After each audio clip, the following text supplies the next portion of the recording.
সালে বিশ্বকাপের আয়োজনে একমাত্র রিডার ছিলেন সৌদি আরব, সেটাও 10 বছর আগের পরেও এই বিশ্বকাপের আয়োজন যে তারা নিশ্চিত হয়েছে আগেই। গতকাল সৌদি আরবের রাষ্ট্রীয় সংবাদ মাধ্যম জানিয়েছে 48 দলের এই ফুটবল বিশ্বকাপ হবে সৌদির 5টি শহরে 15টি স্টেডিয়ামে। এর মধ্যে 8টি সৌদির রাজধানী রিয়াদে।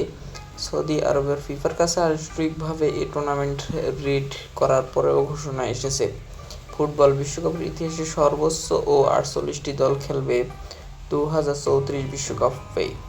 কোনো সহযোগী দেশ নয়, সৌদি আরব ইতিহাসে সবচেয়ে বড় ফুটবল বিশ্বকাপ আয়োজন করতে যাচ্ছে। এই রিডের দলিল অনুসারে সৌদি আরবের প্রস্তাবিত শহরগুলোর মধ্যে রিয়াদ ছাড়াও রয়েছে জিদ্দা, আল খোবার, আবওয়াহা ও মধ্য রিয়াদ ছাড়াও $500 মিলিয়ন অর্থমূল্য নতুন শহর। লিওম সৌদির প্রেস এজেন্সি এসপিএ জানিয়েছে, রিয়াদে থাকবে 8টি স্টেডিয়াম। এর মাধ্যমে একটি নির্মাণাধীনের অপেক্ষাধীন কিং সালমান স্টেডিয়াম, যে স্টেডিয়ামের ধারণ ক্ষমতা 92,000 দর্শক। এখানে হবে বিশ্বকাপের উদ্বোধনী ও ফাইনাল ম্যাচ।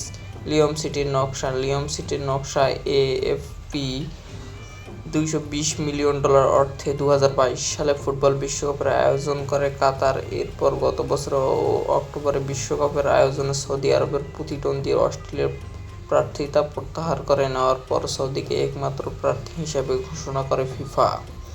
রিডের দলিল অনুসারে 48 দলের বিশ্বকাপ আয়োজন করতে সৌদির কমপক্ষে 40,000 ধারণ ক্ষমতার 14টি স্টেডিয়াম লাগবে। বর্তমানে সৌদির এমন স্টেডিয়াম আছে 2টি, জিদ্দার কিং আবদুল্লাহ স্টেডিয়াম ও রিয়াদের কিং ফারহাদ স্টেডিয়াম। তবে ফারহাদ স্টেডিয়ামে এখনও বড় ধরনের মেরামত কাজ চলছে।